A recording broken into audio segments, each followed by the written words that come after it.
Hey there, it's Chris Cashman. Look at us, we got the theater to ourselves today. This is Quiet down front. Quiet, I'm trying to watch the show. Come on, man. We almost have the theater to ourselves. There's one in every crowd, right? We're at the Northwest Film Forum. It's an incredible nonprofit supporting local filmmakers, students, and then some. I can still hear you, man. All right. Quiet. Trying to watch. I'll tell you all about it tonight on Evening. It's definitely too loud. Cheers to classics. Jose visits a cozy craft cocktail bar in Edmonds that's serving up vintage drinks. We step inside a new contemporary art gallery in Seattle's Madrona neighborhood. Never touch the button. And this is the way. We have a first look at The Mandalorian and Grogu.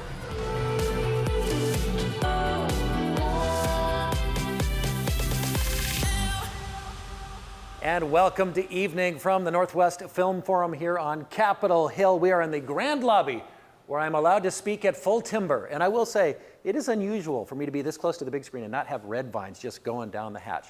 I will sort that out while we brag about this place, because this nonprofit art house does a whole lot more than show movies. We've been an organization for 30 years now. We're about to head into our 31st year, but there's a lot of stuff coming up that's really cool. While blockbuster movies still dominate the multiplex, places like the Northwest Film Forum are keeping the spirit of independent filmmaking on the big screen. And we built this place sort of from the ground up. It used to be a car dealership. So we built both of the theaters in the space ourselves to sort of make it exactly how we wanted it. We have I don't want to say every way to play film, but we have digital, we have 35 millimeter projectors, 16 millimeter projectors. We've screened 8 millimeter here before, which is pretty tricky, but not impossible. This isn't just a movie theater. It's part classroom, part creative lab, and part community gathering place for Seattle filmmakers. So we are a 2-screen, independent, nonprofit art house theater in the middle of Capitol Hill. I always sort of say that I put sort of the big crowd pleasers in the big house. This theater here seats 110, and then our other one seats 46. So I sort of put the weirder films in the small theater so everyone who's there feels a little more cozy. There's a lot of movie history here, and you see cinema evolving from your own vault with old film reels. You've got some edit suites for the modern world, and you're even up there firing up the projector yourself. Mm-hmm. Yeah, again, while we are a movie theater, we try to cover all those bases to sort of provide everything people could need, no matter where they are in their filmmaking journey. For the latest showtimes, class schedules, and then some, make sure you check out the Northwest Film Forum's website. They've got it all laid out. All right, for our next story, we are cruising north to the heart of Edmonds, where Jose has found some vintage cocktails. Next time you go for a walk in beautiful Edmonds, just know there's plenty of options for you when it comes to drinks. Today we're in the sweet little Daphne's down in Edmonds, right by the waterfront, Main Street. One of the best bars in town. What makes this place unique? I would say the people. The size obviously makes it unique. We definitely do have a little French theme going on, smaller, intimate setting. And I'm gonna put my money that this place probably does great cocktails. We get lucky every once in a while. Yeah. That makes me curious of what's in the menu for me today. 3 drinks we're gonna do today. An old fashioned, keep it classic. Corpse Reviver, one of my favorites. And then we'll throw a Des 75. I'm sold. Let's get this party started. First drink we're gonna make for you is an old fashioned, classic, 2 ounce of bourbon, splash of simple, Angostura bitters, chilled, poured over a big rock. This is the first drink you did for me today. Solid. Yeah. You know what I like it? Because old fashioned is one of those drinks that a lot of people can do to make at least like a mark on it. Exactly, right? you can overcomplicate it. Here's what you need to create an old-fashioned. Next drink we're gonna make for you is a Corpse Reviver. It's gonna be equal parts. It's gonna be lemon juice, gin, Lillet Blanc, and then some Cointreau with an absinthe rinse in the glass for the aromas. What that tastes like? It's gonna be very citrus forward with a nice balance with that Lillet Blanc is a fortified French wine. So it's got a little sweetness to it to balance it out. This is very refreshing. This is something like you would do in the summer. Oh, for sure. Are you craving this drink? Don't worry, I got you. And the third one, our favorite, Des 75. Ounce and a half of gin, little Saint Germain elderflower liqueur, splash of lemon juice, topped off with champagne. Light, crisp, refreshing, little citrus, little floral. And last but not least, the list for Des 75. It's hard to guess which one will be the best for me today. Good thing I don't have to pick. Thank you, Jose. Daphne's bar is open every day of the week starting at 3 o'clock. Meanwhile, right here in the heart of the Emerald City in Seattle's 34th Avenue, there is a new storefront that's proving that business, pleasure, even home life can mix together. And today we step inside the new Dirkse Prim art gallery. In Madrona, just a stroll down the street from popular spots like Bottle House and Vendemia is a new reason to stop and stare. Today we are in our brand new gallery in Madrona on 34th Avenue. It's just a 2-block area of the cutest shops. We love being here and we want to be a part of it.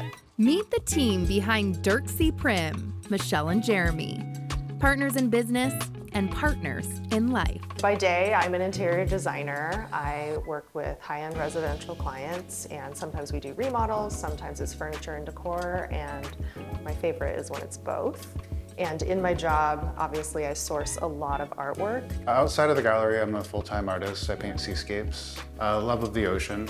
2 creative paths leading to the same destination. Apart from one another, before we met, we both daydreamed of having a gallery. Now this married team's debut show features another married couple, Maya Kerner and Zach Helensky, whose work is inspired by a 40-acre Eastern Pennsylvania farm. Zach makes all these sculptures with wood that's been responsibly sourced from the property. They salvaged it and he made these flowers out of it. In a world that can often feel heavy, Michelle and Jeremy wanted to create a neighborhood shop vibe, minus the sterile white box feel. But it can also be really nice to have art that just brings warmth and joy to your soul. I want what's hanging in my own home to make me smile. From interior design to the deep blue sea, this pair shows when you turn your hobbies into a job, everyone gets a piece of the beauty. Go see for yourself. They are located right there on 34th Avenue. Still to come. A galaxy far, far away is traveling to a theater near you. And we have a first look at The Mandalorian and Grogu. Plus, see how a park in Leavenworth is transformed into an art gallery. You get inspired constantly here. Now in our 40th season, Evening shares local stories that make our community shine. Evening is sponsored by Pemco Insurance. Pemco empowers the Northwest to prevent the preventable. Learn how at pemco.com.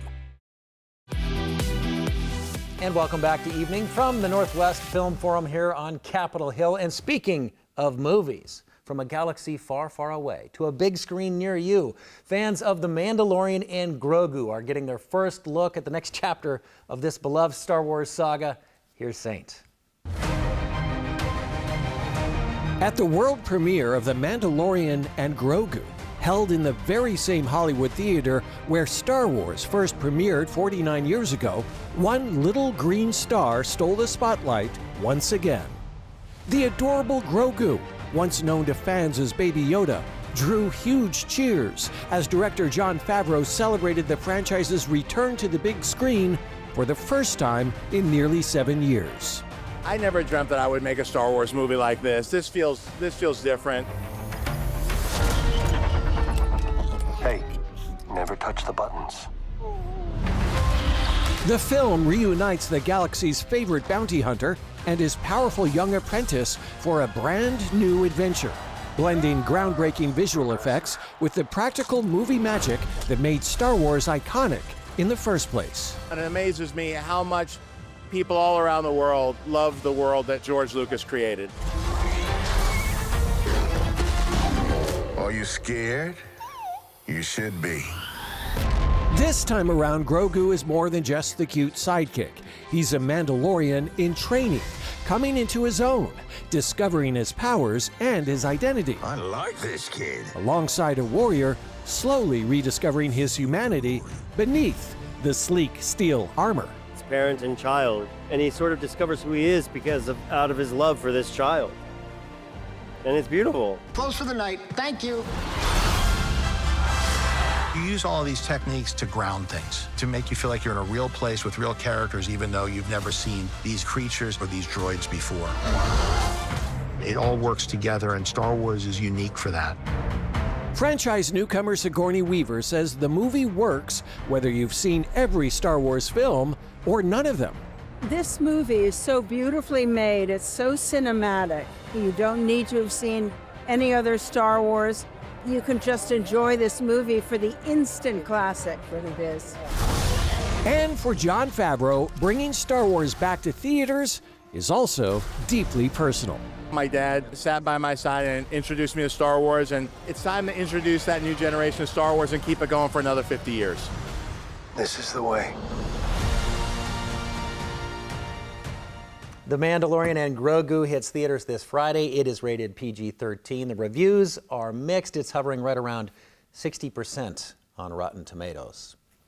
That's not the way, but take it in for yourself. All right, we head east for our next story to feature artists of a different kind. There is an outdoor market that's been featuring a vibrant mix of artists for decades in Leavenworth. It's a popular tourist destination in our state. Some come for the barbarian vibe, others for the food, the mountains, outdoor activities in the summer, and winter. There's a lot of reasons to visit Leavenworth, but did you know there's an art scene here? There is an art scene. I'm really proud of it. It feels like it's grown, at least even in the time that I've been here. When you look around Leavenworth, the art actually runs all the way through it.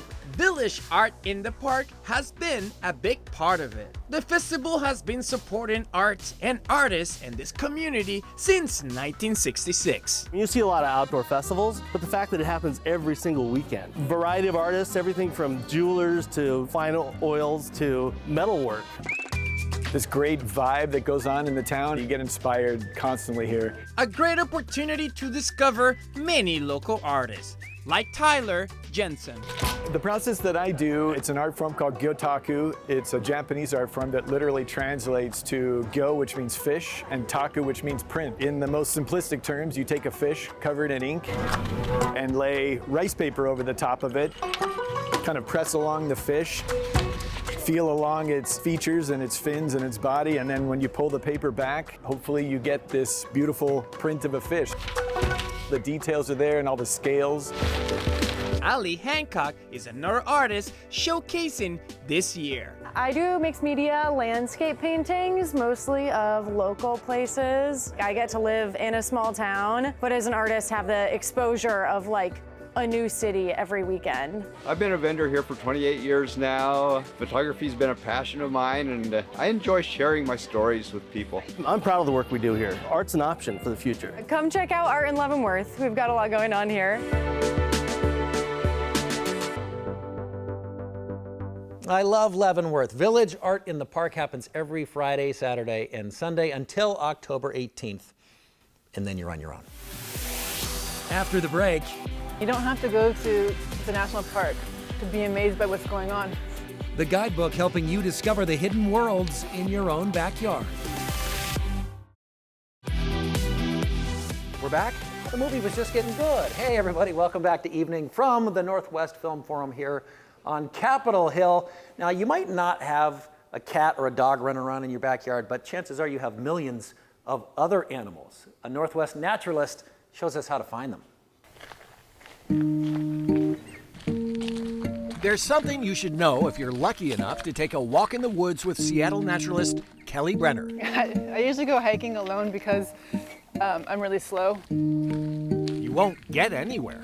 I never get to the destination because there's so much to see along the way. But you'll see more than you've ever seen before. The thing about being a naturalist is you never look for something particular because you'll never find it. You just kind of have to go and look for whatever you might find. So this is my secret weapon, flashlight. It's very hard to see in the forest. Even on sunny days, it could take me an hour to go a mile because I stop and look at all the lichens and plants and bugs and everything, or slime molds. Over here is a slime mold. This isn't one of the most glamorous ones. This is called wolf's milk slime mold.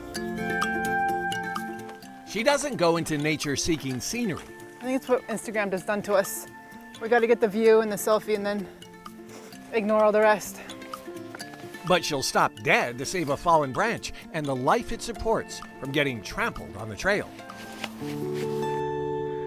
To cultivate that kind of curiosity, Kelly's written and illustrated The Naturalist at Home, a guidebook full of nature projects for grown-ups, ranging from preserving spiderwebs to finding all of the critters living in a patch of moss. Moss is really cool. There's, like, in this little tiny clump will probably be tardigrades and rotifers and nematodes and springtails and mites, all kinds of cool things.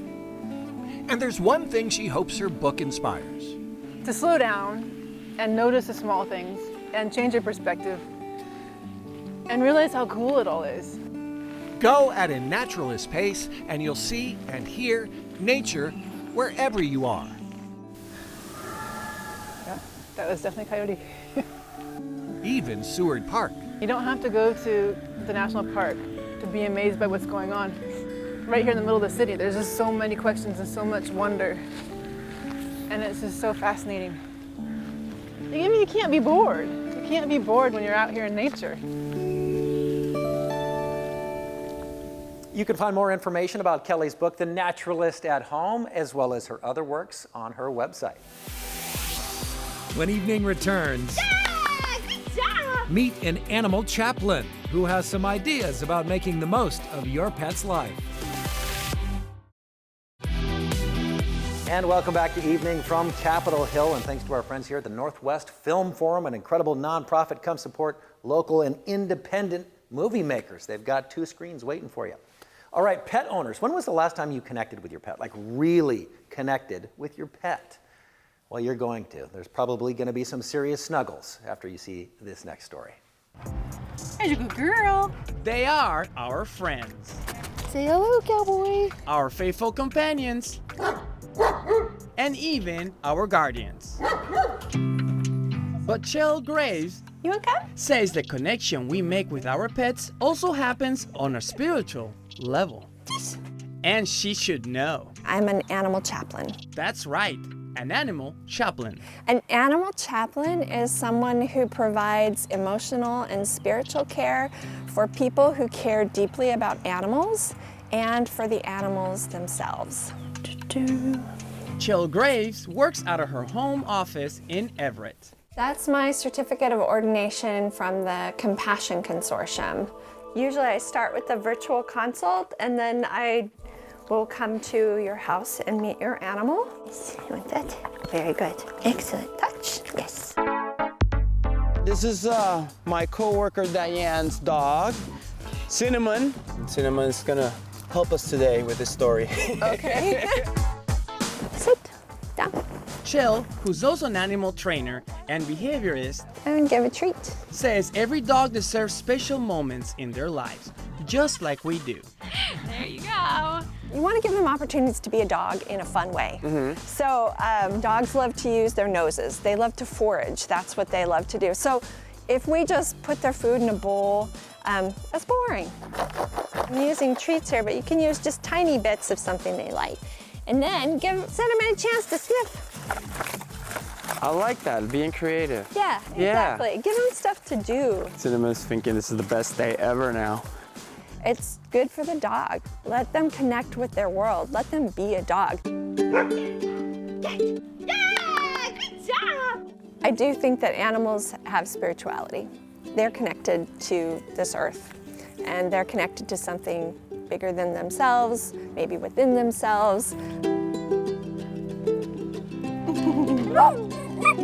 So a blessing is a way to establish connection. It just says that we are connected together, we are here on this planet together. One of my favorite things to do, put down my phone and just spend 5 to 10 minutes being with my dog. Just making that really strong connection with them.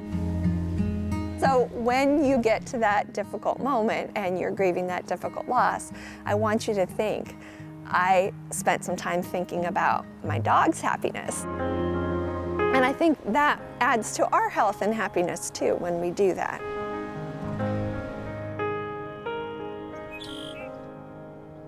She does provide consultation on all aspects of your pet's life, so do yourself a favor and your pet, look her up online. That'll do it for us here. My thanks to the Northwest Film Forum for hosting us. Come support local independent artists, catch a movie. It looks like my job here is done. Thanks for making it a great evening. See you next time. I'm gonna go eat these in the car where nobody can judge me. This is a single serving as far as I'm concerned.